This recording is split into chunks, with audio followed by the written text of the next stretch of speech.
Speaking of Destiny, we are live. You sneaky son of a bitch. I wanted to catch that last little bit on air, but I was too slow. Story of my life. This is our Destiny. You're trying to catch the plug, you mean? No, the Daniel explaining how his next career, his post-retirement career. Destiny's trying to get to community college. Leave it to you, Chris, to bring up the plug again. I thought we got through this last episode. No, man, I'm all about the plug. You ever, those? It's only December now, but I mean, eventually we're going to get into the depths of winter. January, February. When you just can't get warm. Mm-hmm. There's a solution for that now. That internal heater, you betcha. Amazon.ca/internal core temperature warmer. Sitka Camo, patented trademark. All right, you bunch of heathens. Welcome to the First Focal Plane podcast, episode 26. We're the itch you need to scratch during the latest lockdown shit. Hopefully we're not the one you need creams for. Definitely need that antibacterial for us. Did you write that down? I did. Yeah. Is that okay? Sean told me to do it. I'm conflicted about that one. If Sean told you to jump off a bridge, would you? All right, we're once again proudly brought to you by EM Precision Rifles in Leduc, Alberta, Canada's premier precision builder of lightweight hunting rifles, starter packages, and extreme long-range monsters. EM Precision has the right stuff to get you running out ahead of the herd. Find them on Facebook, Instagram, and their website at emprifles.ca. You bet. How was that also my radio voice? Hey, that was decent. Better than mine. But speaking of radio voice, we are also brought to you by Bolt Action Coffee, who bring you award-winning specialty coffees to the precision shooting community. Sorry, guys. Boasting specialty coffee cupping scores of 85.5 or higher. Bolt Action Coffee Roast will get your morning started right and keep you on target all day long. Choose between Scopes, Up, Overwatch, Suppressed, and 11th Hour sold out. That we should update that. But yeah, that was a great success. They sold out of the 11th Hour. So all proceeds went to Canadian veteran organizations. I don't know which ones, but I should find that out. Find them on Instagram, Facebook, and their website, boltactioncoffee.com, and use code FIRSTFocalPlane in all caps to make us number one in terms of sales, and you get 10% off your order. Are we still number 2? Maybe. I don't know. I haven't asked. So yeah, check them out, boltactioncoffee.com. So hey, I just got a notification that Shooter's Mindset is now live. Do we want to go over there? No. That's a good show, but it is a pretty good show. It's not our show. So right now, or something. I don't know. What's that, Daniel? Do we not like them? No, they're great. No, they're good. Nothing against them. It just so happens they're in our slot. What the fuck, boys? Jeez. Anyway, it's that free trade agreement. Hey, that's right. Just messing everything up. Capitalism at its finest, right? That's it. Yeah. Chris, who else were you brought to you by? Yeah, we are also brought to you by Callsign 66. Callsign 66 is a veterans-based organization founded to facilitate multi-generational passage of information, ballistic applications, R&D, and shooter development, whose collective function is morally motivated and experience-based. Welcome to the Brotherhood. Find them on Facebook, Instagram, and their website at callsign66.ca. You got to get down in that welcome to the Brotherhood. Oh, I'm sorry. Welcome to the Brotherhood. That's it. There you go. Give us a good one, Daniel. Let's hear it. Welcome to the Brotherhood. There you go. That was much better. Had way more intensity. That was much better. Yeah. It was the pause. That was It was the free. pause. Yeah. It's a dramatic pause. Doug Rodenbush, sorry. He chimed in here right away, and he was complaining last show about we always start while he's making supper. So I said, what, no supper tonight? He goes, this time, you guys got me on a diet. If I got to run and gun with you guys in X-22 and hike for the sniper series, I have to get in shape. Apparently round isn't a shape anymore. Well, sure tell that to Sean and our buddy John. Hey, round diplomats. I had to punch another hole in the belt this week, so there you go. Hopefully not to the right. No. What if he loops his belt backwards? Yeah, exactly. Oh, you should. Hey guys, we have a very special guest this week. Yeah. The man, the myth, the legend himself, Mr. Daniel Shaw. Round of applause. Yeah. Thanks for coming on, man. Thanks for having me. I think that's the first time we've ever done that. Aside from that time that it was Destiny awkward. Yeah, it kind of is. Yeah, it felt awkward. I'm glad it looked also. Put your hands together for our next. Come to the main stage. Yeah. Tiffany. Tiffany, yeah. There you go. So who the hell are you? Yeah, who are you, Daniel? Oh man, yeah, that's pretty tough. We're getting right into the big philosophical question. It's like, man, what am I? What are any of us? Personalities would you like to hear from? Jeez. I'm a guy, retired Marine, dad, husband, Second Amendment advocate. I have to say, I guess I'm not a Second Amendment advocate. I am, but I'm also, since you guys don't have a Second Amendment, I am a right of free people to defend themselves no matter where you're from. Nothing but freedom here. Yeah, you guys have it rough right now, man. It's getting crazy. I mean, we do too. We're not free down here. It's fake. It's and whether it comes to guns, there's just a few things in place that really keeps them from taking over right now, and they're working on getting rid of those. If we're not careful, we're not gonna be far behind. But I'm a trainer. I teach folks guns, teach folks how to fight, and try to positively influence people's lives in the process. And that's me. Excellent. Nice. So you have a training company. What's that company called? Shaw Strategies. Nice. You can find it at shawstrategies.com. Shawstrategies.com. And what aspects do you train there? You said you're a firearms trainer, but what sort of practices? Yeah, I mostly do. I stick into the defensive distances type things, and maybe there's some offensive application there, maybe increase distance a little bit. But I typically do just handgun and carbine. I think you guys would say carbine. We do. But you guys also pronounce Z much cooler than we do as well. But I wish we said Z down here. I wish it was acceptable because I so much better when you guys say it. You know what? Every trend was set by one person. Every what? Every trend was set by one person who was dared enough not to follow the pack. I should do that. You should do that. Yep. You could start it. We'll come down and visit, and we'll be like, "Hey, everything is Z from here on in." Think of all the accolades you'd receive. Mm-hmm. Mind blowing. Would he get that in Texas? I'm not sure.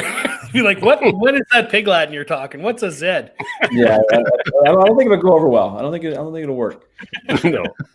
But no, a handgun for defensive. Use a handgun, carbine. I do some law enforcement stuff, and I've got some classes. I mean, not just like sitting down on a bench shooting, but you're going to work. You're going to solve problems. You're going to get tired. Your hands are probably going to be a little.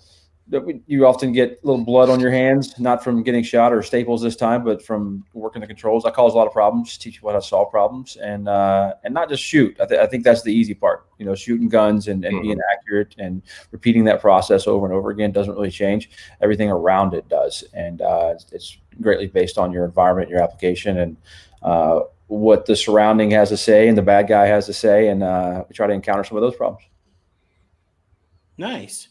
And how has the training courses been with COVID? Have they still been going on, or? I canceled one, and I usually don't cancel classes for anything, unless even if I've only got a few people there. Like I do not normally cancel classes, but I had one right in the middle of COVID, like March when it was at its worst, and there was a lot of folks really concerned and scared about we don't know what's going on here, and we were fed all kind of stuff, that the world's ending tomorrow. Everybody's going to get COVID, and a large percentage of us are going to die. And we thought this was like Stephen King's The Stand. And so I canceled that class, and I shouldn't have. But that was the only one I had to cancel. And other ones have been good. Even my last class I did in November in Conway, Arkansas, like I man, I could not have had any more room in it. It was completely filled. So I had a pretty good year on the training side. Nice. Very good. So, go on, Chris. Sorry. Yeah, sorry. I wanted to ask you specifically because I was taking a look at your website, specifically looking at the classes section, and something that really interested. There were two things that kind of caught my eye. The first I'll ask you about is the Kalash Vitals, because you've got a class specifically for carbine vitals. You notice I said carbine, and then you've got a class for Kalash Vitals, and I'm assuming that that's just Kalashnikov versus AR-based training. But like, really, tell me the differences other than the obvious between those two types of classes. So I have a system that I found works great. Worked great in the military. Works great now with a brand new shooter. Works great with a SWAT cop. And I do a lot of the same things in my handgun class that I do in my rifle class. The rifle ends up branching off, going a different direction. The handgun class goes in a little bit different direction. The AK class goes in a little bit different direction as well. But how the system I go through and the drills I use and what we're doing are often very similar from class to class, because I found that they work. The point gets across to the shooter. They become a better shooter. They understand how to think. They become a safer shooter. It generates questions that they can ask to help them learn how to learn and ask the right questions. So the system works well. But what it does, is that my cat like going crazy? It sounds like this. You guys hear that? A little bit. I'm sorry. You might get the dog barking too. I got family coming by. It's white noise. Yeah, it's extra content. You guys owe more money. It costs extra. Your invoice is in the mail. Yeah. Cat's gonna bill you. But to the AK class, we start out with AK manual of arms. So a little bit of like Russian manual of arms, as I understand it, and also Western manual of arms, how we would use it if we employed that gun as a battlefield pickup. Like I used to teach Marines, we'd pick up this gun because your gun's down or whatever reason, grabbing an AK off the battlefield. Here's the tactics and techniques and keeping this gun running and feeding it and using it, zeroing it, all that stuff. So a lot of those things are different than in your AR that most people show up to carbine class with. Mm-hmm. And if somebody shows up to regular carbine class with an AK, I usually add in, when I'm talking about reloads with a rifle or stoppage clearances, I'll grab that person's AK and show it to them, but they'll get the 2-minute version, not the detailed in the weeds version of why this is with the AK and this and that and everything else. So the AK is just, the Kalash class is just tailored for running the AK. There's a lot of people out there who just love AKs. I love AKs. If I were going to a gunfight tomorrow, I'm taking an AR, but if I'm going to read a book or watch a documentary, the AR is like the most boring thing ever, but AKs are just the history of them and everything else. There's so much to do with the AK that's awesome. They're on multiple country flags. When you see them pop it up in countries, like either bad guys are taking over or good guys are regaining control. It's AK is just an awesome historical piece. It's been argued that it's I think C.J. Shivers in his book Gun mentioned something about and he talks a lot about the AK. The Holy Bible, the Quran, and the AK are like the most recognizable things on this planet. Know what those three are. Yeah. Pretty cool. Do you find you get different type of clientele when you do the Kalash class, or is it, would you say that Kalash guys or AK guys are different than typical carbine guys? Or I would say that, and I try to schedule them in cold months when I'm doing the AK class. Like when it's cold, and I hope it's raining, and I hope it's miserable, and I hope it's like we're covered in mud, because AK people, like to get a little bit rough. Yeah. You might have a guy show up with like some super Gucci AR, and he's sipping his coffee, with his pinky out. The AK guys look like Rooster over here. They got a beard, like they haven't showered in a few days. Yeah, it covers the scars. They just drove in from that morning, like they were welding all night.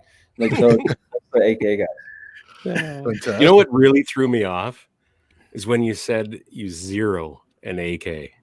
Like, well, who in the fuck has ever done that? How do you hit anything if you don't zero? Exactly. That's my next question. You could just stormtrooper it, couldn't you? Precision rifle stuff, right? Spray and pray. We're not just a precision rifle podcast. Let's and I love how the thumbnail on your website is you mortar clearing as a stoppage. Yeah, right. Yeah. Right on. Good backswing. Yeah.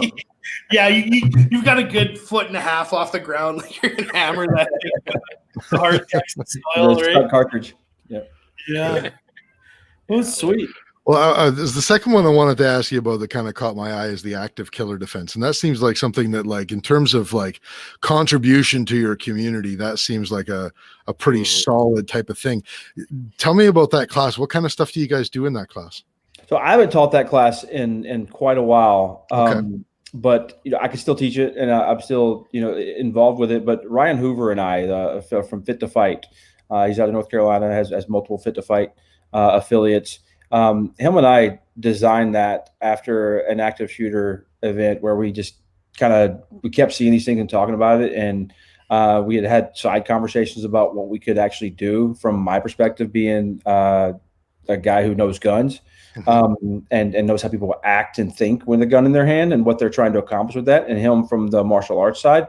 Ryan is a very, very practical guy. And I say that because I've ran into a lot of folks and trained with a lot of folks who will do some Kung Fu Ninja stuff that looks really great and sounds awesome if you grab the right wrist with the right wrist up and the right angle, and like that's Ryan doesn't really. I've always been impressed by Ryan's depth of knowledge and understanding of real violence, not dojo violence. Yeah. And so Ryan and I linked up. He actually flew out to me, and we hung out for a few days and just worked on building a skeleton for this program. And then we continued to work on it for a few months and built up a program and an instructor development course. And we have people all over the U.S. and I think 1 or 2 people in Canada teaching active killer defense now. And we try to do it for like free or close to it, and let some teachers come for free, because this whole idea was like, so some school teacher isn't got her kids in a corner covering their kids' eyes with their arms while they all get shot. There is a better thing to do for those children, and it's fight back. And here are some tools how to fight back. People have been, we say run, hide, fight all the time. People have been running and hiding since they were a kid. We don't need to teach people how to run and hide. Maybe they need to understand when to run and when to hide, but people need to be given permission and understand the skills and knowledge they need to be able to fight. There's things that you can do that don't take years and black belts worth training to do, that you could stop a guy coming in a room leading with a gun, that we can create a delay, we can get the kids out of the room, we can save a life, we can cause a stoppage in the gun. We cover a lot of things in that class, plus a medical piece, because there's no reason that in 2020 that every school on this planet should not have people that are trained enough to stuff a wound, to pack a wound with some dressing, to throw on a pressure dressing on a pediatric, because that's pretty much going to act as a tourniquet on an extremity, throw on some chest seals. There's no reason why people are bleeding to death in 2020 with adults around, and they should have the skills and knowledge and the tools to do it. Well, and not just schools, but in places of work as well. Like, I work for an American-based company, and when I took my orientation, there was active shooter training during that, and the security protocols and that sort of thing. But like you said, run, hide, fight.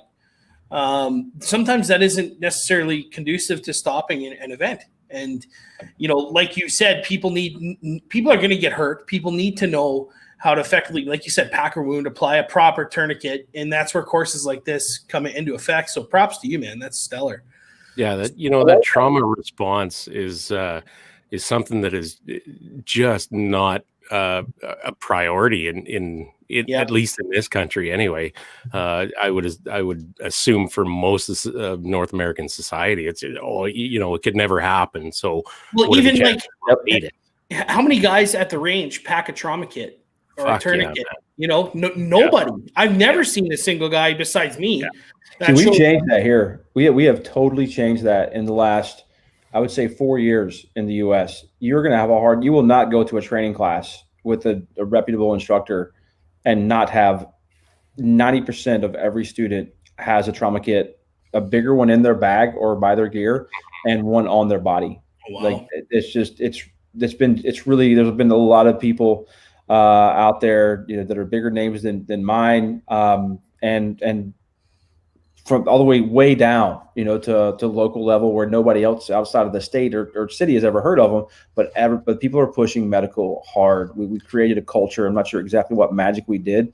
If we can get people to stop arguing about like 9mm versus 45 and what a magazine is called, if it's a clip or not, and talk about how smart we are. If we could get them to put that level of focus and energy that we did for the changing the culture on medical and trauma care over to like actually getting things done and fighting for maintaining our rights, we'd be getting some work done. Yeah, so last year sorry Chris, go ahead. Last year Call Sign 66 put on a couple of courses out of my range there, and the one time they brought Johnny, and I can't remember his last name, but he's in medical, and he took us through a whole bunch of that trauma stuff and packing wounds and all that kind of shit, and man, it'd be good to have him out again. Yeah, it's not rocket surgery. It's really not. It's not. No.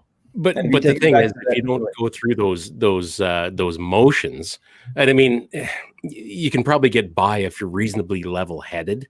But like you'd be surprised. Oh, absolutely! I've seen grown men run around squealing like little girls in a traumatic event. The big tough guys that outside of that, they're the toughest guy on the fucking planet. You put them face to face with an event like that, and they have no fucking clue what to do. It's just about whether you're prepared to deal with a crisis or not. That's exactly. You're talking about how you handle a stress response is what you're talking about. Well, and once you get that adrenaline dump too, right? Like to be fair, organized training, like when people are doing training courses, I mean, most of the ones that I've been to, all of the Maple Seeds, for example, I mean, they've got trauma kits there, and they're dealing with that. I think when you guys were talking about it before, you were meaning mostly like when people aren't going to the range for their own range day with trauma kits, and the average person at the range still has no idea of what they're doing. And I was wondering, Daniel, because you were saying that you guys have kind of changed that culture. Is that something that you see like on a general range day? People all have their own trauma kits, or is it just at courses? If I went to like a local outdoor shooting range around here, there would probably be a small percentage of bays where shooters are that have shooters on there with trauma kits right there with them, and these would be the more switched on people. They're also the ones that are probably shooting the best. They're also the ones that put more thought into this. They didn't just go buy like some crappy gun and they go out and plink. Like they are serious about self-defense. So I guess for the majority of people out at ranges, if they're beyond just the hobbyist level and they carry the gun for defense and they put any reasonable level of research in it, as far as in the defensive context, then they have probably quickly graduated to, I need to know how to do some medical stuff. Maybe I don't need to know it very well, but I need to have something with me. And that's what I'm saying that we've done a really good job with in recent years. Mm-hmm. Nice. Well, and I wish that culture can come up here, because last year at the charity shoot, they had a Stop the Bleed course that went really well. I think they had 15 or 16 people that took that course, but that has to happen multiple times a year throughout the country to start building that culture up. Like you said, stop arguing about the petty bullshit about 9mm versus 40 versus 45 or whatever, and start focusing on the shit that matters. Because when you get, or guys specifically, why I brought you on, Daniel, is to highlight some profile trainers that are in the marketplace that can offer courses like this. Because I took a couple Earl Green courses from Phase Line Green Tactical, and that changed my perspective on everything. It's not just, hey, I'm running a Colt LE 6920 at the range and I'm plinking at a 25-yard target. It's no, you're dynamic, you're moving, you're operating that firearm safely with the proper manual of arms. And when you do get that adrenaline dump in a scenario like you're talking about, in an active shooter scenario, can you perform under stress? And that's why I brought you on, to kind of highlight that sort of thing. So props to you, man. That's great. Do you see now, instead of talking about ARs and Kalashnikovs and that sort of thing, do you see a predominance more so leaning towards pistol caliber carbine? I think the market is trying to push people toward pistol caliber carbine. People who fight with guns or carry a gun for duty are not exactly interested in pistol caliber carbines. We went through that game when I first went in the Marine Corps. I was doing some like hostage rescue stuff, and I thought it was the coolest thing ever, and it kind of was at the time. And they were using MP5s. I thought that was like so cool that this team I was with had MP5s, and I still had an M16A2. I was like, why am I not running an MP5? As I get older and learn more things, I'm like, man, why were they using an MP5? They should have been using the same gun I was using. Like handguns absolutely suck. They are garbage. And we're carrying a gun because I need to change somebody's behavior, because they're doing something, they're hurting somebody else, they're a threat to me, a threat to somebody I care about, or somebody I don't know, and they're ending lives or trying to. I don't want to fight them with a handgun. The thing that's going to work the most accurate, the fastest, that's going to cause the most damage and have the most highest chance of incapacitating that person is a rifle. And it is a significant difference between a 5.56 round and a 9mm round. The amount of kinetic energy, the damage that happens there. So to me, I think handguns are absolutely. It's what I have to carry because I can't fit my AR in my bag or in my pants, right? So it's like. But the rifle, why I would want to go to a fight with a pistol caliber carbine, I cannot think of a single reason, other than because I can accomplish the same thing with a 300 blackout rifle and get it just a small, and I can put it in a bag if that's what I need to do. I personally, I think they're a lot of fun. I think pistol caliber carbines are a really good time, and sometimes if you can save some money in ammo, depending on what you're doing. The recoil management, teaching somebody, that learning how to use the gun, or maybe they have some physical issues. There may be some different advantages there, but for me personally, I see zero reason for me to own a pistol caliber carbine for defensive reasons. Now, I've seen circulating on certain forums that a lot of guys are using pistol caliber carbines for home defense, comparative to a 223 5.56 AR-15. Is that a myth? Can you elaborate on that? Or one of the arguments is, oh man, that rifle will go through like your whole house and then into your neighbor's house. And I would argue if you've ever shot through sheetrock and general walls in the house, you need to go ahead and expect like somewhere between 5 and 7 walls of penetration. Whether you're using buckshot, whether you're using 5.56 round, whether you're using a 9mm, any of those things, it doesn't matter. It's going through multiple walls until it hits something that makes it stop. Now, your ammo choice in that caliber, a neighbor you don't like, is very important. Well, and when say you're shooting somebody, not that I've never done this, but from 5 to 7 yards, say in a home defense scenario, and you're shooting with a whatever 5.56 round, as soon as that projectile is hitting that target, it's essentially losing almost half of its energy. And say it leaves that target and goes into the wall, it's going to lose half of that energy, and it just continues on from there and there. Now, is that a myth as well? Because that's what I have in my head. I don't know. I'm not a ballistician, so I can't say that every time it hits intermediate barrier that it's going to reduce half. I think there's a lot of things that come into play there. The velocity, bullet weight, the material that it's hitting. But one of the things that we want to have happen if we've got a good ammo choice is I want to select ammunition that's not going to go right through this person. I want that guy who's coming into my house trying to hurt me and my family. I want his body to absorb 100% of the kinetic energy of that round. I don't want any to escape out of his back.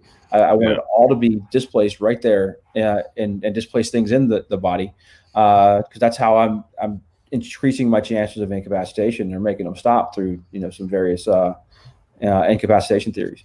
Yeah, your goal is to minimize his threats, right? Yeah, I want a good ammo. I don't want to shoot hardball ammo. I don't want to shoot something that's just going to zip right through them. I want that round to stay in the body and their body to have to absorb all that energy. Interesting. Well, you can't say stuff like that on a Canadian show. feelings. Well, I'm not saying I'm trying to kill them. The whole point here, I make them stop. Yeah, you're trying to eliminate the threat. Yeah, exactly. Yeah. And eliminate the threat in the safest way possible. And the safest way possible is make the person who has surrendered their right to live, make them absorb that bullet and not go somewhere else in the background. Yeah. So, and frankly, that's not a lot different than what's going on in Canada, because even in hand-to-hand self-defense in Canada, a lot of times what we're even teaching up here is that if you have to defend yourself physically, you have to do it as aggressively. They're talking like violence of action, right? It has to be as fast and as aggressive as you can possibly make it, and you have to be able to sustain it until your attacker is no longer a threat. And that your attacker is no longer a threat when they are on the ground and they are not getting back up and trying to hurt you. And it seems to me that it's very much the same sort of thing, whether your defense of choice is a firearm or a friggin' golf ball or golf club or whatever it happens to be, whatever's available to you. If you live in Canada where you don't have the ability to have a firearm to defend yourself, right? We're in some really interesting times right now. There's tons of video coming out. There's a little bit now, but it was a few months ago. It was a lot more than there is right now. So much video of people being violent in mobs and groups and with the riots that were going on. And these people, a lot of them have, this is all over America. It's all over Canada too. I think it's all over the world right now. It's because of social media. Mean peaceful protests? That too. Yeah. Come on. Social media, the group think that we have where some celebrity says, I think this. And I want to think that too. And you're not part of our cool club if you don't think that as well. Let's all get online and let's agree and let's be an echo chamber and never grow. Let's just be a bunch of morons with a really huge worldview without ever actually seeing the world with their own eyes. So that's what we have in the U.S. all the time right now. They have so many opinions without having any basis for those opinions, and never they'll tell me how America's like a third world country, and I'm like, how many third world countries you've been to? Like I've been to many. How many third world countries have health insurance? And I don't know when the last time you saw like a cop grab a little boy and take him behind the corner and rape him after he stole everything from the store. That's third world country stuff, right? Like we're not in a third world country. There's a big difference right here than where we're at. The law is completely lawless. Like this is we're not there. But what we saw here with all these riots and all these things that were happening is an observation that I made was, and I was talking to somebody about it last night. There's so many of these people with these big world views without any experience in the world. They think they know what violence is. Yeah. They think they know what force is.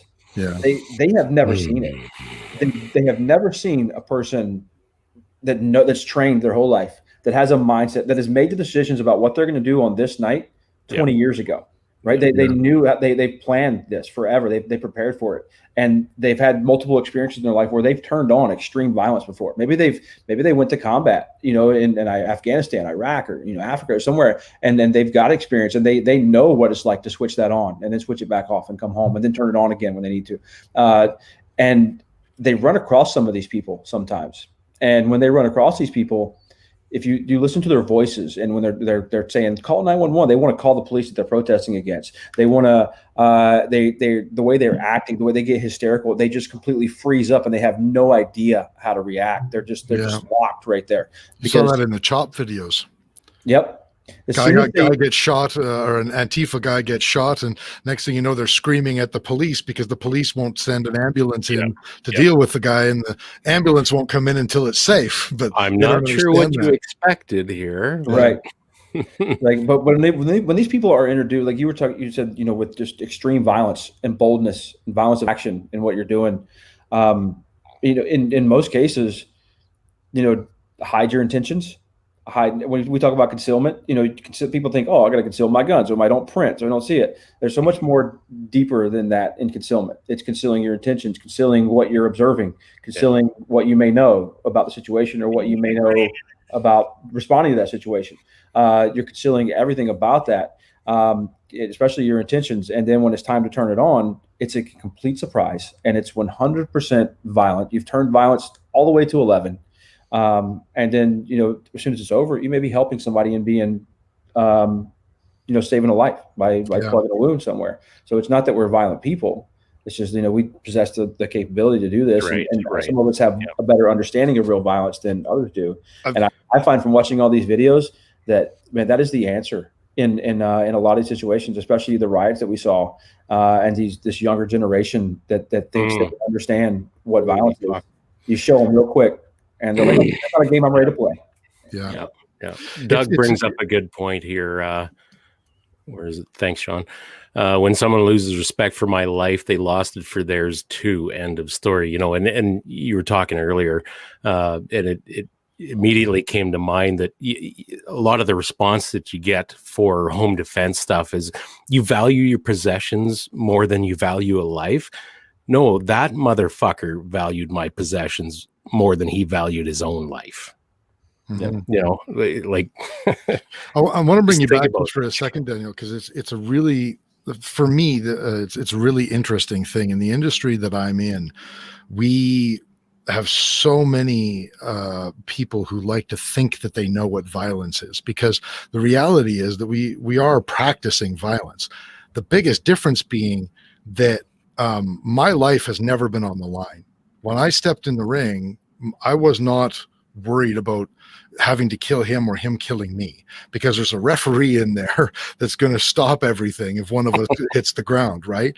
And something that I've always found interesting and I've always really appreciated is the people in let's call it martial arts, combatives industry, whatever you want to talk, whether it's a martial arts setting specifically or whether it's self-defense setting, the people who have served, frankly, who have seen real violence where life is actually on the line.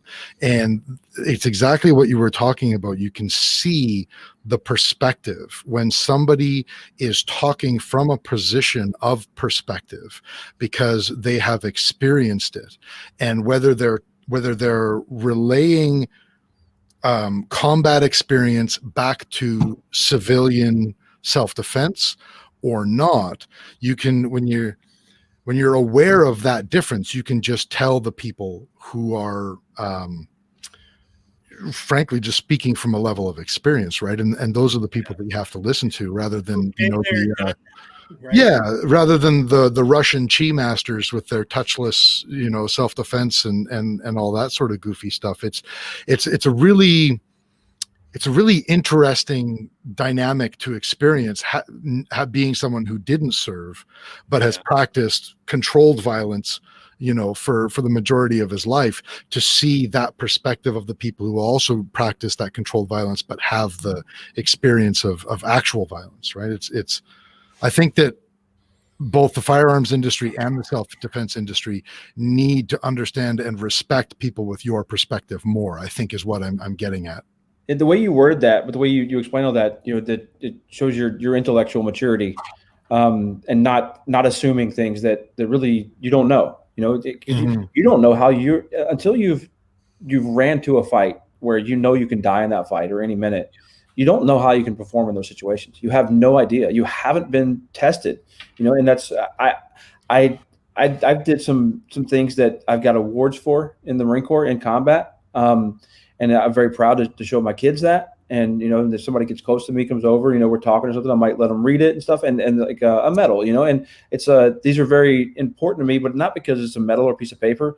It's because I was fortunate, man. Like, so many men have lived and died and never actually got tested, never actually got tested where I could do this and save this person's life, but I have to risk it all right here. The chances of me dying are great, but I have to go risk it all to do this.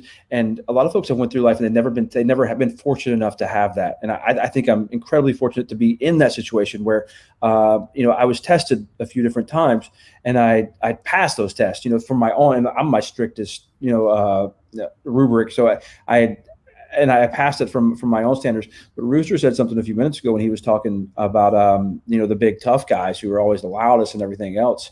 And they're, until something actually happens. And, there's a lot of folks in the U.S., trying to begin call to arms and different things.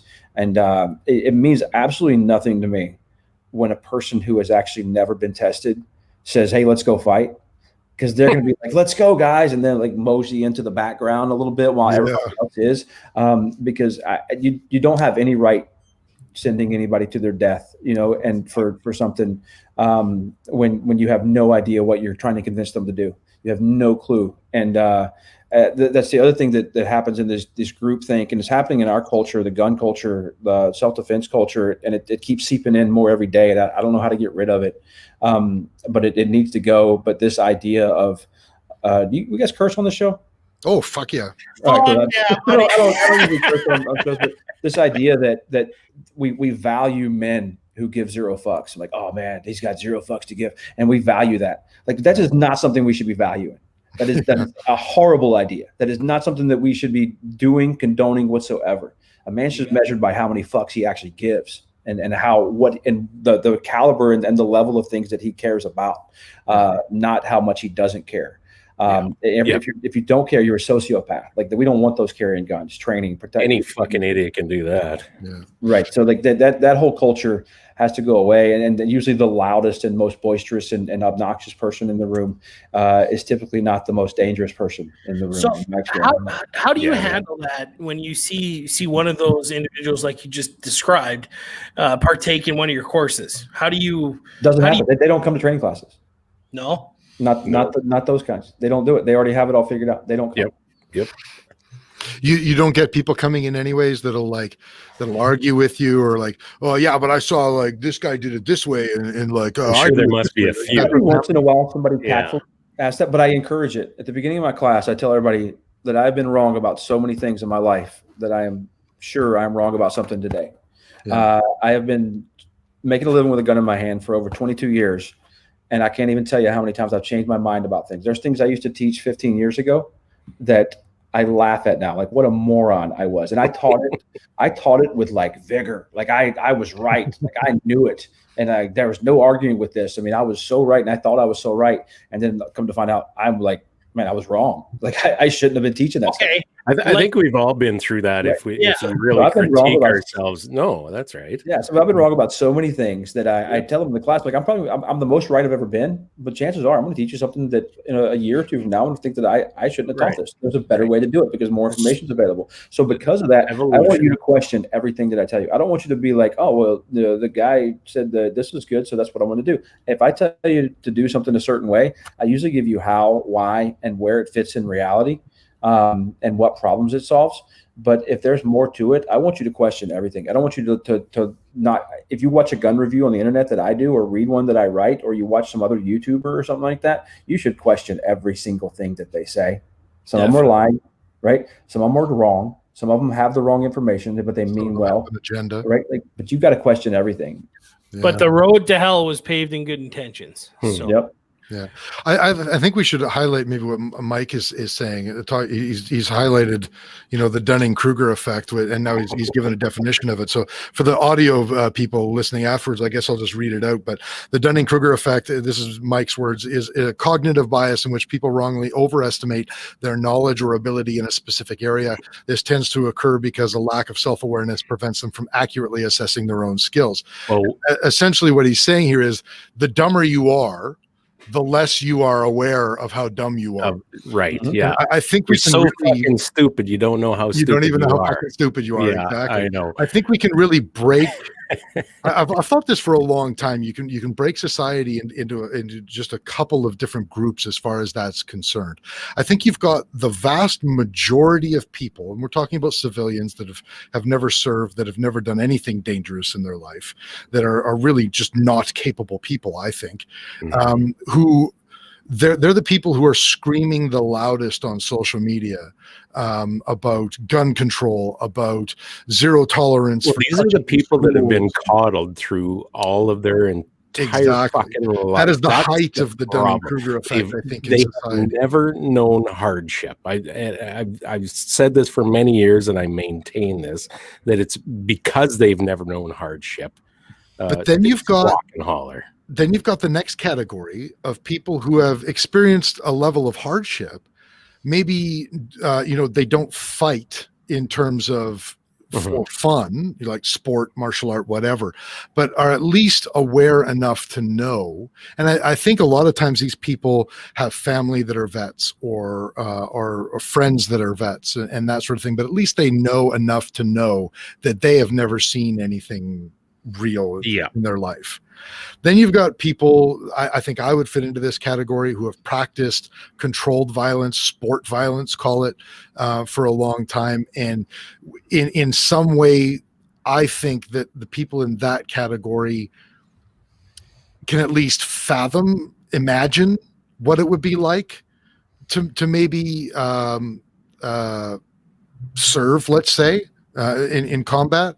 And then you've got the other end, which is vets who have actually put that to the test. Like even people like me, I can sit here and say, well, I think I can imagine what it would be like in combat. But the reality is I've never had a bullet whizzing past my head. I don't know what the sound of a bullet whizzing past my head actually sounds like. You've never looked into the eyes of another man whose intention is to end your life. No. You know, that's the reality, right?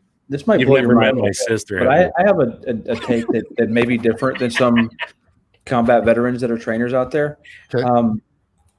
I know people. I know a lot of Marines who have been in combat. Some of them were right next to me in firefights, and your academic study, your academic knowledge of violence that you have been studying for years and teaching for years, and I believe you don't truly know something until you teach it.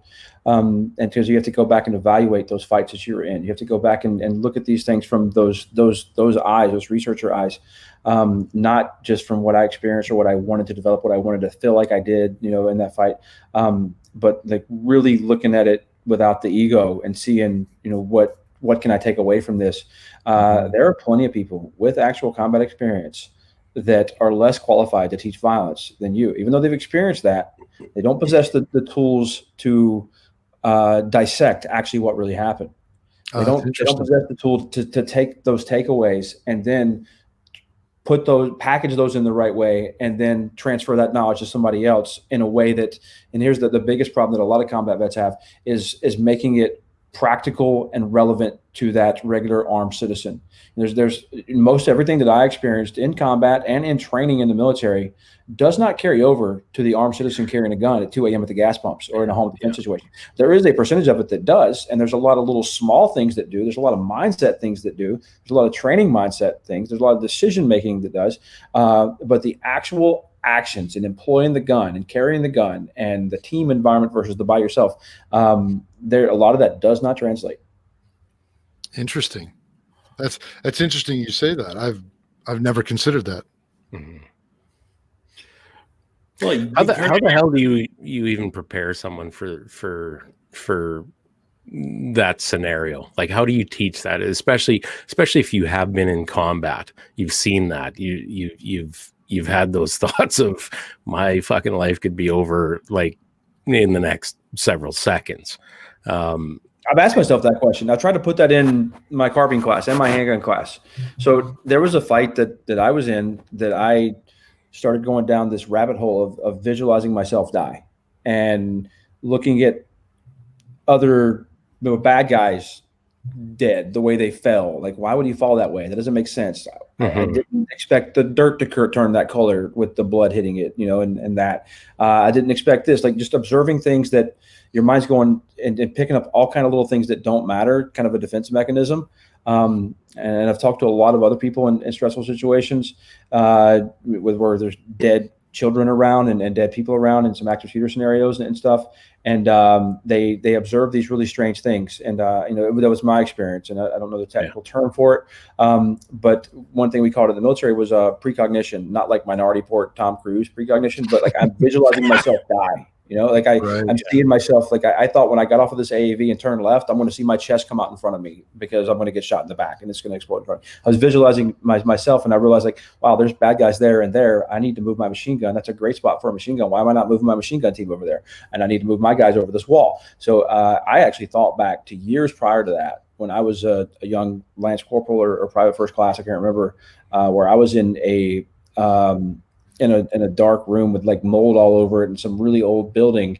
And I was getting a PowerPoint presentation about combat stress and the things that'll try to enter my mind and how I will start thinking and how I will see these unnerving sights and sounds and I will start dissecting things and my mind will race to something else and I'll get tunnel vision on something that doesn't matter. I need to back up and see the full picture and all that stuff. And I actually recalled training. I recalled a PowerPoint presentation in the middle of a firefight and that recollection of that power. So I believe that just a conversation, I believe truly, because I've experienced myself, that somebody listening to this podcast right here, if there's some things that I say or you say that are accurate and they are relevant to what happens to them, that they could recall this podcast, this information, maybe not verbatim, but the spirit of what we're talking about right there, mid-fight, and then make a decision. Because for me, I recall that like that's what Scotty was talking about. Right.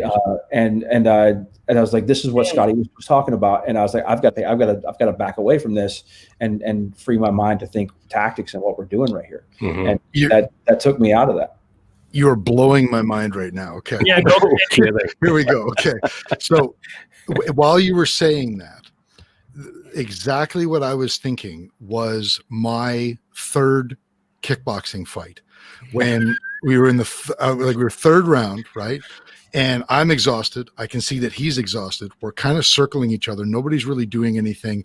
And both of us are just deathly afraid of getting a hit that's going to knock us out. And I can remember in that moment thinking about a specific training session that I had where I was told that when in doubt, just go with the 1-2 jab cross. And I just reacted right through the jab cross. There was like maybe 15 seconds left in the round, and hit him with both. And ended up with the nose explosion. Good fun stuff. And it was my coach believes to this day that was what turned it ended up going to a decision, and that was what turned the decision in my favor. And I don't know why, but it was all I could think of when you were saying that in the moment, you analyze, you self-reflect in the moment. Fall back on your training. Right? Yeah, but it's almost like in a slow-mo way, but not in a slow-mo situation. Almost a deja vu kind of thing.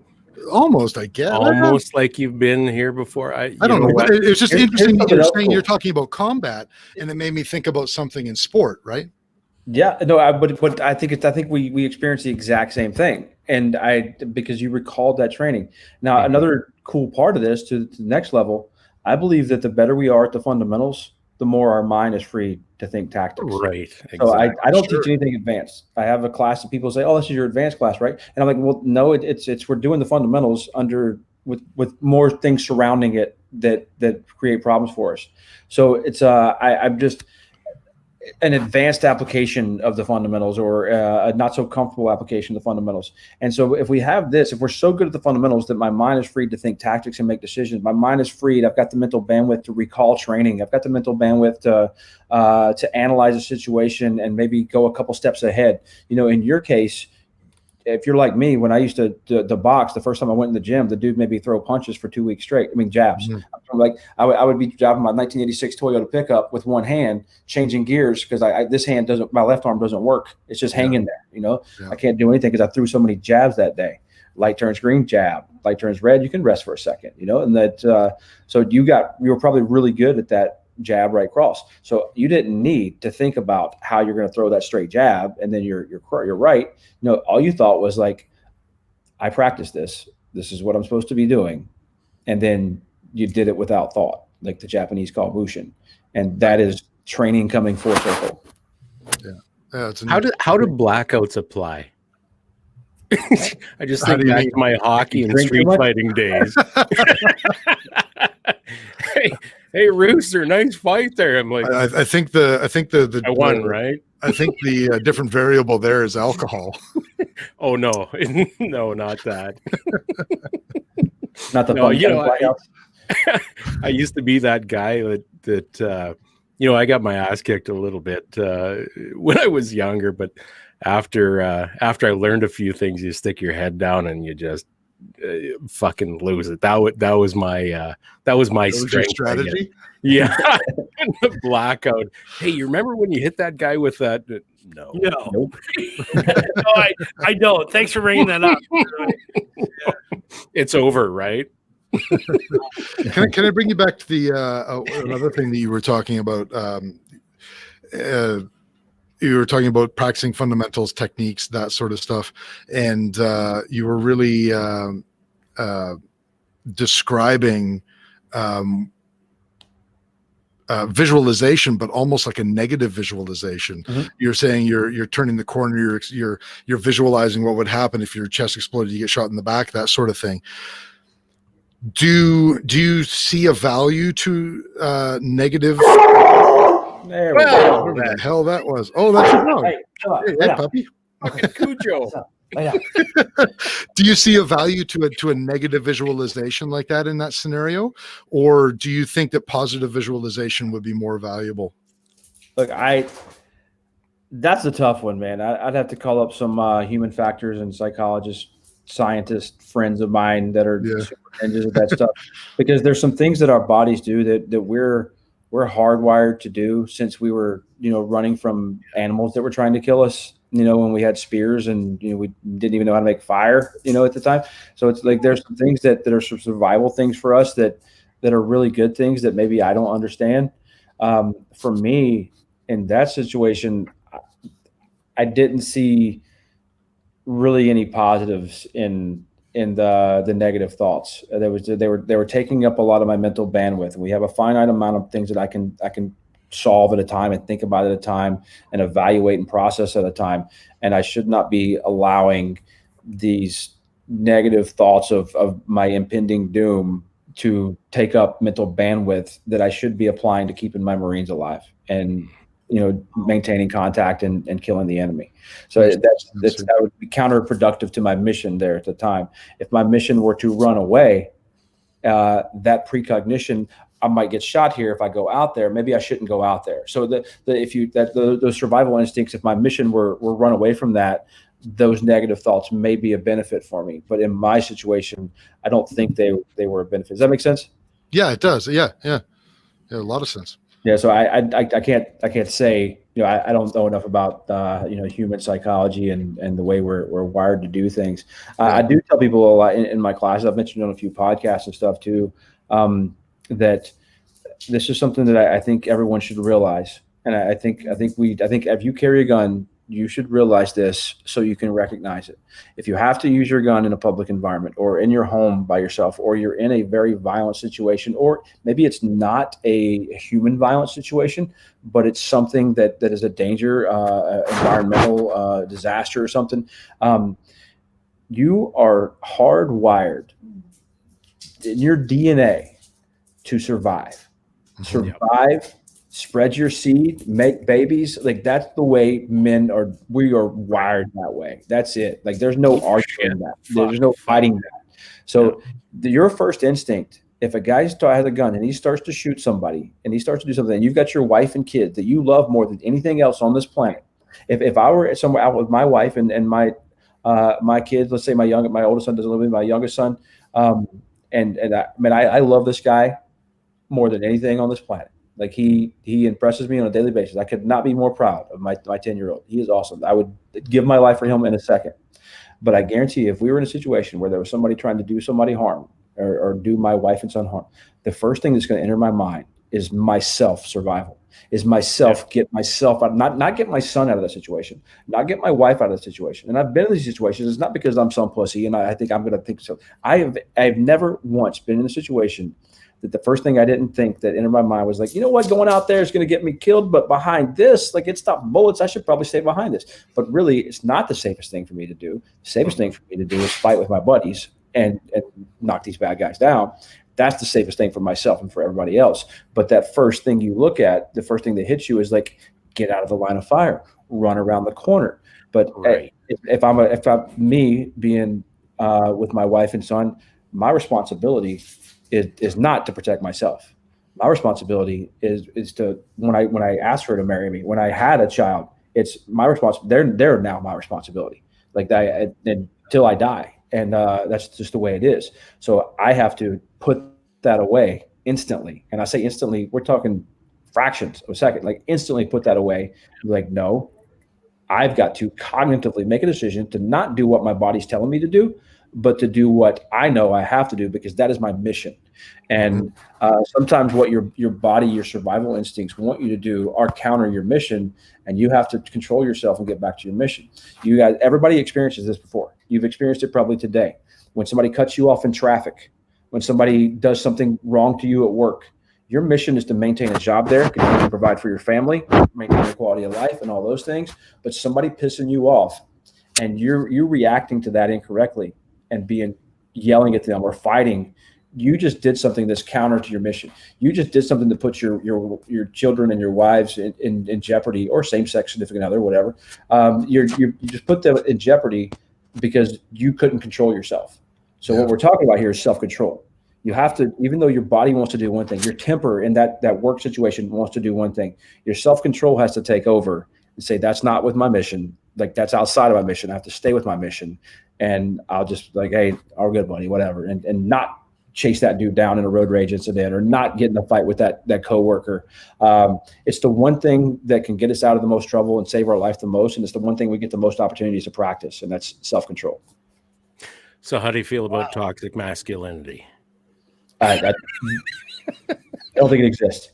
First, define toxic masculinity. We're talking about the fake masculinity. Yeah, well, that's a good answer. You're talking about fake masculinity, right? Yep. Yeah. I think masculinity, in the true sense of what it is a beautiful thing. It needs to be in every child's life. It needs to be in it needs to be in the forefront of our culture.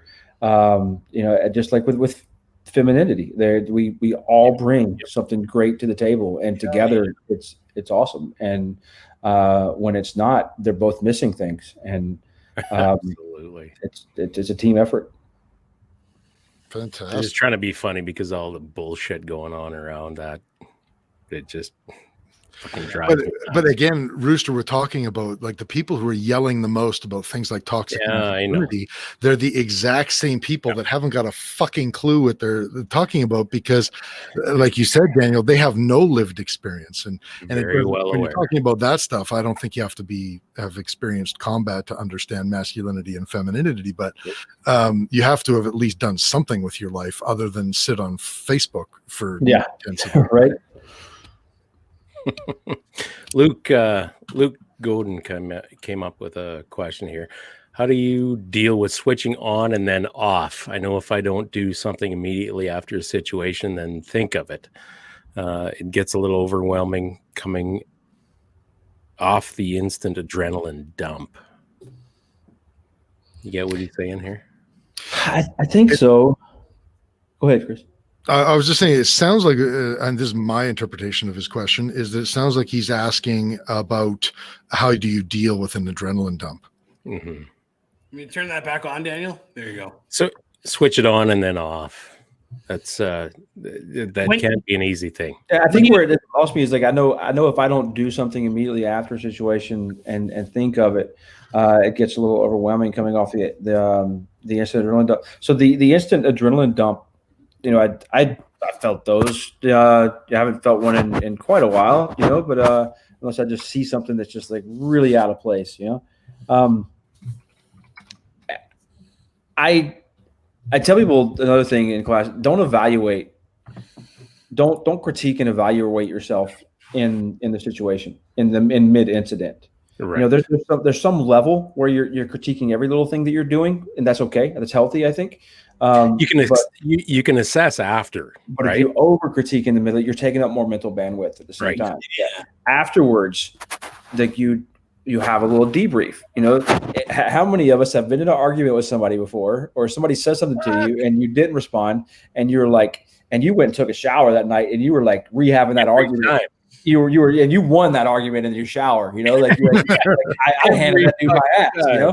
And really, what we do that after we feel like we lost something. We feel like we're less of a man, or we feel like we didn't respond in the way that we should have. Yeah, but I should have said this. Exactly, and then you have that argument again. You're like, yeah, like I won. So we do that. That's kind of like a defense mechanism that we do. I think we're all guilty of that. I don't know if it's necessarily a bad thing, but yeah, the mid incident thing.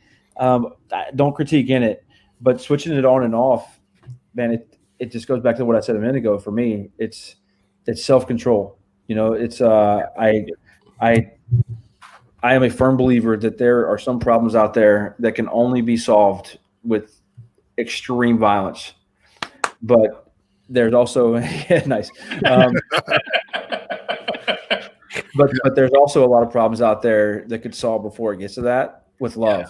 Man, and like I hell yes, I have people who have called me the Matthew McConaughey of the firearms industry because I get a little all right. Exactly, I'm all about positivity, and there's nobody ever pays money and spends 2 days of their life when they could do something else, unless they're a sociopath.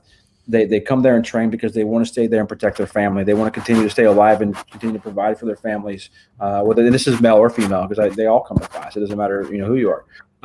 They train out of love. Law enforcement officers who are taking extra training aren't training to kill bad guys better. They're training so they don't have to hurt anybody, and they can keep innocent people safer. They're doing it out of love. It's the opposite of what society would like you to think about the gun-toting people. They're the most loving people, because when everybody else is doing something self-serving on the weekend, they're out doing something that can make their community and their country safer from everything from terrorists to tyranny. And that's what they're doing. And they're out there because of love, not because of hate or want to hurt people. Right. Yeah. Great answer. Well, sorry. I want to take him back to one follow-up because it's related to exactly what he said, and we're totally missing a segue into the TY project, by the way. But so we'll have to remember that for a little bit later. But if we're talking about not about self-reflection of the moment, but if we're talking about the actual physical response to the moment, that actual adrenaline dump when it's just ended and you're sitting there and your hands are vibrating and your head is pounding and your ears are ringing, because I think, and if I'm not wrong, I think Luke wanted to ask you about that as well. Do you deal with that just through experience and repetition, or do you have a method for dealing with that? Man, okay, you guys are getting into like all the things I like to talk about. This is cool. And, dude, and Luke, if I did not answer your question, or if I don't answer this one properly, shoot me a message, and we'll talk, and I'll make sure that I get to what the meat of what you're looking for, because I don't want to misunderstand and say some bullshit, and you're like, that's not even what I asked, because I've been on that end of that before, and so they just hit me up, and we'll figure it out. But man, today I got up and I went to work and I worked all day, and then I came home and I jumped on this podcast right when I got home, and I'm missing something that I often do every day, and I didn't do it today, and I feel lazy because I didn't. I believe that every single day I need to go exercise, and not just like a little bit of working out. Like I need to make it's not just the fact that I'm getting more physically in shape. I need to make myself uncomfortable for a prolonged period of time. I need to make myself uncomfortable, and I need to make myself stay in an uncomfortable state for a long period of time, because every second I am uncomfortable and I want to quit, but I choose not to quit, I am training. Like I'm building that warrior spirit. I'm building mental and physical toughness simultaneously. I hate running, but I love running. Like I hate running, but I love having ran. You love what you get from it. I don't like running, but I haven't found anything better than long distance running that trains that mental and calluses the body and calluses the mind at the same time as running. And that getting that mental toughness. Also, we get stronger. I'll eat spicy food that's uncomfortable sometimes because it's just good for you. Yeah, that's a little extreme for me. I don't know if I'm a spiky fruit kind of guy, but everything else that you said, like you're like, I've always said Yoda now, everything you're saying is 100% resonating. It's fantastic. My ancestors, if you wanted a letter delivered, you didn't come to my family. If you wanted a stump removed, you came to my family. But that's, I think that's probably the hardest thing to do, is to purposefully do something that makes you uncomfortable. Hey, absolutely. At the beginning, it is, but this is the magic, man. This is what I was with my boss the other day, because we were running, and he's not a runner, and I was like, come on. I was like, he's like, this sucks, man. I'm like, yeah, but the more you do it, the more comfortable you get with being uncomfortable. So if you're in that question like Luke had, no matter what's happening, the things I did in the Marine Corps, I've gotten soft since doing some of those things out here in the civilian world, being lazy, sitting at a desk and doing everything. I've gotten soft. I am not as mentally tough as I used to. I have to do things now because my job doesn't require me to do things that are uncomfortable most of the time, but sometimes it does. But so I have to do these to myself because I don't want to get super weak. I want to be a guy who is comfortable with being uncomfortable. Now that uncomfortable, maybe it's cold outside. I believe in we should be cold, but don't look cold. Especially if you're in front of people. Be cold, don't look cold, especially if you're a leader. Be hungry, don't look hungry. be upset, don't look upset. Yeah. You know, be whatever we may be a certain way, but I'm not gonna look that way in front of people who are looking up to me or subordinates or my wife or my son. Or like peers. I'm not going to complain. Yeah, I'm going to set a positive example. I might be miserable, but I'm not going to look strong for your people. That's it. And I'm faking it. Inside, I'm not happy. But I'm not saying fucking that hurt, but you do it anyway. Right? Because I don't want to bring them down. Like I don't want to be the person that like drives them over the edge, and they're like, I can't take this anymore because it's too hard, and they quit because I accidentally gave them permission because I let them know that I was miserable too, you know? Yeah. So, and so it's not just like a selfish, weird thing. I think it's what I'm supposed to do as a leader. It's how I should be. It's how a leader should be. There's things that a leader shouldn't do and the things that they should do. And I think that's one of them. But the more I want to be a guy who is comfortable with being uncomfortable. So if I am in a risk of losing my life type situation, like, that's not the same as running a half marathon, but it's not that different either in the sense that, okay, I am very uncomfortable in the situation. Like, that's what I live for, brother. I love uncomfortableness. Like, this is what I do. How am I handling this? You know, it's like, I'm ready for it and I've trained for it and practice, and not just like training, drawing my gun, shooting, but training the mind and the body. There's a lot of guys out there, Instagram ninjas and people out there who are super fast, who are really good. They've obviously put in tons of work, and I'm sure they've been uncomfortable a lot putting in that work. So in this limited set of skills, they're amazing at them. And I don't know where they are. I can't say for sure where they are in, can they go out and live in the woods for 2 weeks straight, eating very little food, finding water out of puddles, and being miserably cold every single night and getting very little sleep because they're on watch all night. Like, can they still do that after 2 weeks of that? You know, like, can they work that? That's mental toughness. You know, your body can do it. Not many people can. You know, it's. I really don't want to do that right now. I don't think most of us practice it though, do we? Like in our daily lives, most of us don't. I'll be with our exes. In my own little world, I'm guilty of that all the time. You know, you're having a particularly tough week, you know, whatever it is, maybe you didn't sleep good, whatever. And I'm not gonna spar with my guys this week, or I'm not gonna roll with my guys this week. Or I'm gonna order that pizza, or I'm gonna take the easy whatever it is, right? But that's the. I think you just you just hit the key to the good life there, Daniel. It's developing the skill of being able to make yourself uncomfortable and to seek uncomfortability. It gets easier, you know, to engage with it, and it's harder to sustain it. But that's why we call, you know, doctors, they don't do medicine, they practice medicine. Yeah. Lawyers practice law. Like, we practice self-control.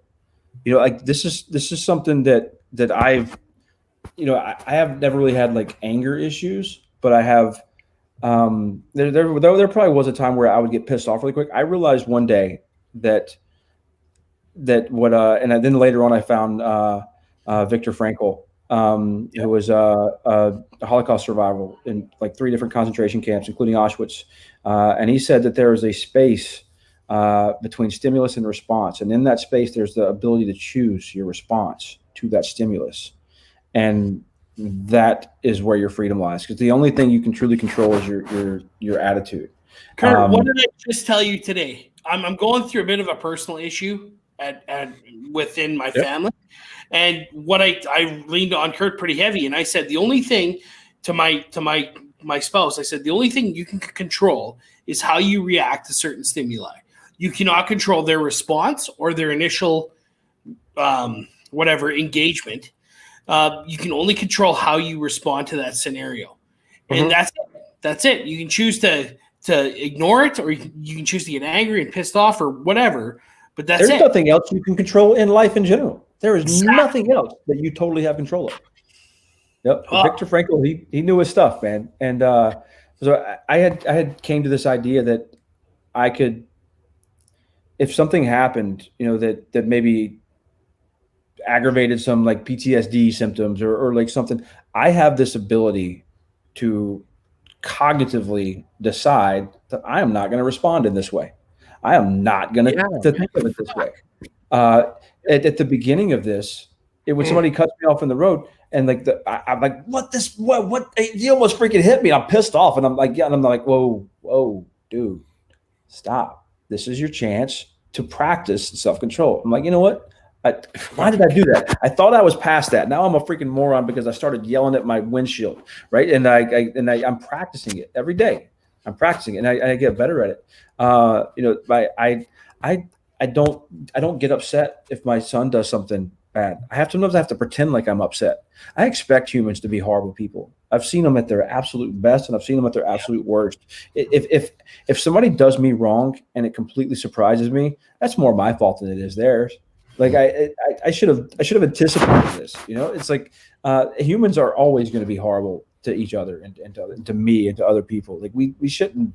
There should be no surprise whatsoever. As much as I've lived for a few years, so it's like I've seen enough to like they shouldn't catch me off guard with being bad humans anymore. No, life is 100% choice. You make the choice to be offended. You make the choice to be mad. You make the choice to be ambivalent. Yep, and that's it. Make a choice for love and hate. Yep. Absolutely, man. If you witness somebody doing something, you go, okay, well, you could have handled that different, and I could choose to show you a different way, or just let it go and you carry on with what you're doing, and it's all good. I don't know where the hell I was going with this. You were deep thought. Let it all out. Choice. That's where you're going with it. Well, that point was good. Was good. And this is a phenomenal conversation. And we went so deep off the rails, Daniel. I appreciate that, buddy. You've given us a lot of insight into what's going on. And for me, because I don't care about guns. Like I love what guns do. I love the self-defense side of it. I love training with guns, and I love training with medical. I love seeing myself get faster and better at things. I love seeing progression. I love getting stronger and better. But like I don't really give a shit about guns like themselves. Like people behind them. Yeah, and the software's integration with the hardware is what I like. And that's what I try to learn more about. And so I don't know what the barrel's made of that other new gun that came out. Somebody's like, oh, did you see the new gun that came? Probably not, because if it doesn't solve a problem that I have, or it doesn't look like it needs to be tested, because it may, I don't really care about it. But like this mindset stuff, this mission stuff, and self-control stuff, like this is what I said when we first introduced myself. I try to teach people to defend themselves and fight and use violence to stop violence, but I also try to help them maybe become a better person at the same time. And at the same time, with that happens, I didn't say it's earlier, but it's true. They make me a better person, and they make me hold myself to the standard that I try to hold them to. I think we have to take the segue this time. What is the Tango Yankee project?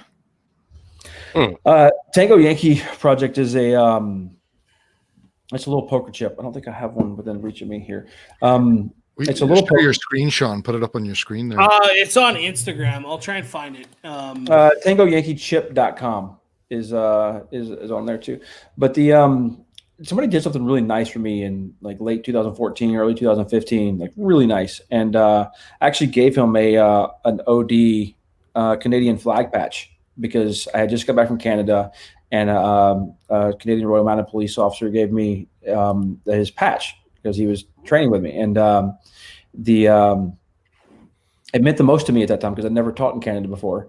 And this guy did something really nice to me, and I had it near me, and I picked it up and I shook his hand and I gave it to him.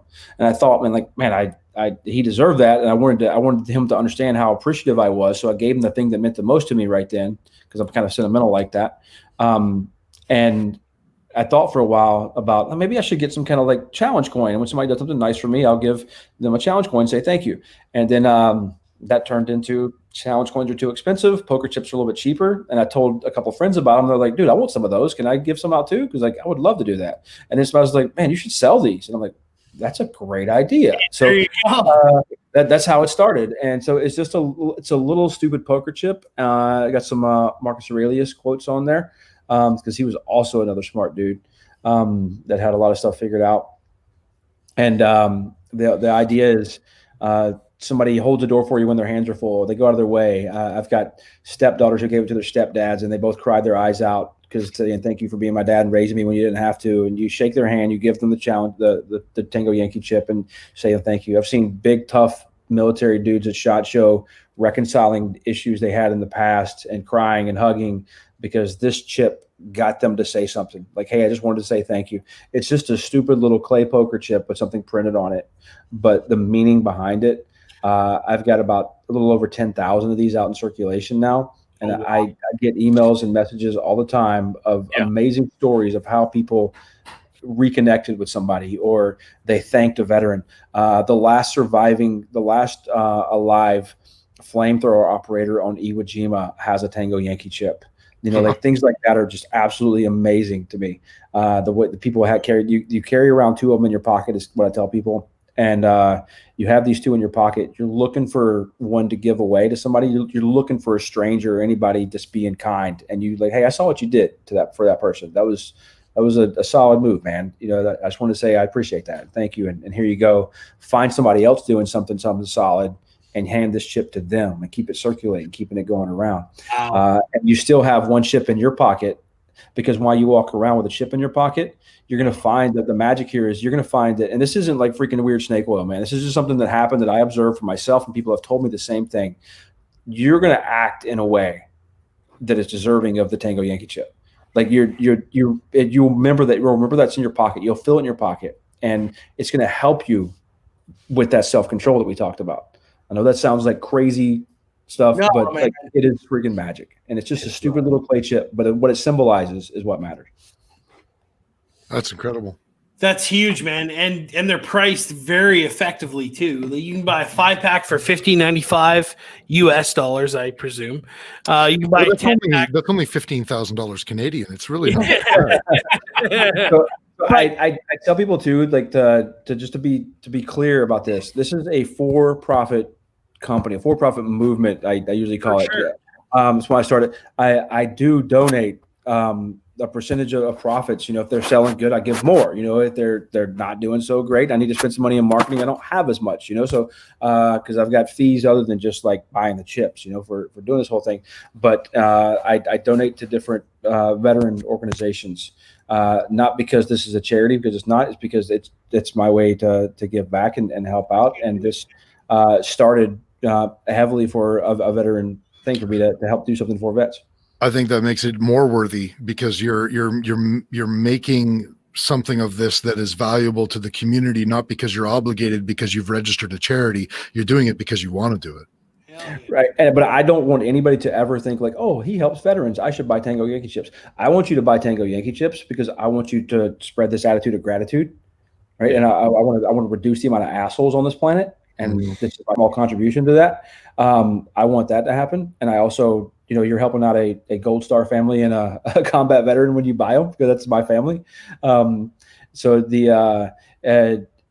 I don't want anybody to ever think that, oh, he helps veterans, let me buy Tango. If your purpose is to help veterans, I want you to donate directly to any of a number of charities that I could point you to, not buy a Tango Yankee chip. Makes sense. Yeah, wow. Absolutely. I just never want to make a dime off like veteran suicide. I never want to make a dime off of, because I think there's a lot of folks out there who do some misleading things, and I do not want to be one of those. Hell yeah. Well, if you guys take a minute, check them out, tangoyankeechip.com. There's multiple different packs. You can get 5, 10, 25, 50 packs and a patch. The patch looks badass, so check them out, tangoyankeechip.com. You guys send me your addresses. I'll shoot you some patches. Fuck yeah. Well, cool. I was just going to order one, but if you didn't send me one. I'm getting a 10-pack. I'm getting a 10-pack. Yeah, for sure. Damn straight. Yeah. For sure. Straight. Well, thanks, guys. Appreciate that. So, Daniel, thank you very much. This was phenomenal. There has been so much insight in this podcast. You've really opened up, and I sincerely appreciate that, sir. You're a good man, and I hope you continue to do what you do. Yeah. Do you guys have anything else to add? You know what? I want to revisit Tint Desjarlais. He's a young fellow that I work with. You know what? And some deep insight came from that young motherfucker. A quote I love and goes along with this choice topic is, all the gods, all the heavens, all the hells are within you, means you are full of evil and good. It's all on what you want to make of the decision or situation. And that is deep stuff as far as I'm concerned. And well done, Clint. For sure. And that sums up my entire day right there. There you go. Way to go, buddy. Yeah, quick clapping, Kurt. You keep turning his light off. Sure. I don't have all my lights or anything in here. Sorry. So I'm actually using 2 computer monitors from my desktop with Word documents open for lighting, for front lighting here. And your screensaver keeps turning on. Yeah, and it turns off. I should have turned it where it doesn't turn off my display, but like that would have been thinking I didn't think ahead. So I'm on my laptop, because it's got the webcam. So it is what it is. Yeah, we got it done. That's right. Well, we already have a request from a friend of the show, Mike Heineck, to have you back again. So say what? Yeah, there you go. Awesome, buddy. Hey, Daniel, this has been phenomenal, sir. I wish people will stay on like topics like this, like being better humans, being better men, and learning, and 100%. and not talk about like what kind of lube I use on my rifle, because I really don't give a shit. Yeah. We started off that way and then segued into this. So this was better. Great. This was better. This is better than any sort of like tactical shit we could have talked about with the AR or whatever else. Yeah, absolutely. For sure. It's like how often do you get a chance to actually talk about what the purpose of life is, and without even meaning to? I think that's what we talked about for the majority of this conversation. Every week on the First Full Complaint podcast. What is the answer to life? It is not 42. Yes, Let me know when you figure it out. Actually, 42 is the question. Oh, that's right. It's the answer. Yeah, that's right. Well, shout outs. Let's start with the man, Daniel Shaw. Do you have any shout outs this week? Do I? Hey, I run marketing at Gun Mag Warehouse. The owner of that company just treats me amazingly and lets me do my own thing and lets me do my teaching and lets me be who I am. I volunteer for Team Rubicon. It's a veteran. Well, it's not. We take all kinds, but it's largely veterans, started by veterans. But we get into disasters really early and help people. And I'm a volunteer leader with them, and I love the organization. And if you're, we have Canadians in it as well. There's Canadian chapters and stuff. It's an awesome organization, absolutely amazing. But I went and told my boss, I was like, hey, there's a hurricane just hit, and people are devastated. And I know we got a lot of work to do, and we're coming into fourth quarter. But man, I've been in the office for like a year, and he's like, go hang out in a disaster area and help people. So I spent like a week down there because he let me go, takes care of me, lets me be me. Great organization. And so if you're in the U.S., we don't ship to Canada, but if anybody's listening out there, you're in the U.S., you're supporting a good company, and you're going to get we're busy as heck right now. So you might be a couple of days for your order ships, but I'm sorry about that because everybody's buying magazines. But optics, lights, gear, Gun Mag is a great place to get it. And that's my shout out. Do it.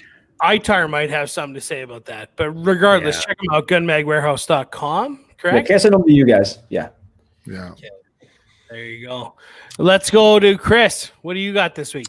Well, you know what? I'm going to shout out just veterans in general. I can honestly say some of the most interesting conversations about life that I have ever had have been with veterans. And there is something about the perspective that must come from, I don't know if it's the culture of just military culture in general, or if it's because of the experience of deployment or whatever it happens to be. Some of the best conversations I've had have been with veterans. So I'm just shouting veterans out in general. You know what? There's so much shit there, Chris, that they've experienced so much that regular Canadians haven't, and so much that they put in practice and all that kind of stuff that for the safety and sanctity of all other Canadians. And they, you know what, how many of them are boastful about it? I haven't known a single one. Not the ones that I've spoken with, but and I'm not just trying to rub your rhubarb because you're sitting right there, Daniel, but I mean, it's an interesting, I don't know. I can honestly say the most interesting conversations I've had have been with veterans. Hell That's yeah. cool. Yeah, man. Hell yeah. Kurt, I've had some good ones with them too, and some pretty bad ones. But maybe I've been lucky enough to avoid the bad ones. You're either getting like this side or you're getting the dick joke side. So, I get the dick jokes. Not dick, but jokes. Yeah. But you get what I'm saying. We easily could have divulged that conversation, but we did not. So thank Christ. That is so funny. Well, you know what? My usual shout out goes to Bennett Extreme Range Outfitters, and also the veterans here. It's as always, just the stories, the experiences, the what do I want to say, the insight, and the camaraderie that they bring. That's all. Fair enough. Well, I want to give a shout out to another veteran, Miles Moser at Callsign 66. That man is a phenomenal individual. Has hooked us up with sponsorship on the podcast, but also is currently selling Kestrels for dirt cheap. So if you want to hook up, get to him and hit him up. Callsign66.ca. Send him an email. He will get you the hookup. Yeah, that's about it. I want a Kestrel. Well, there you go. We can, just text Miles. He'll give you the hookup. So he may not ship to the United States, though. Sure, he will. He's going to get me back for that thing. Too much freedom. Yeah. Wow, right on, boys. That was a phenomenal show. I appreciate it. Apologies to Mr. Wesley Stevens. We ran out of time for you this week again. Oh, Wes. Just give it up, Wes. That's right. Big shout out to John Johnston and his band, the Dirt Road Scholars. Shout out to Richmond, Virginia, the home of the Dirt Road Scholars. Those guys are still going through some hard times with their gun laws, so make sure you follow up on that, because we do not want to have that come to Canada or anywhere else in the world. So check them out. Dirt Road Scholars, kick-ass music, and I think that's it. Appreciate it, Daniel. Chris, thanks for the conversation, man. That was fantastic. Thank you, guys. It was. Thanks, Absolutely. guys. Thanks everybody out there watching. And Doug, I really appreciate the kind words. You guys have a good one. Doug's awesome. Thanks, guys. See you next week.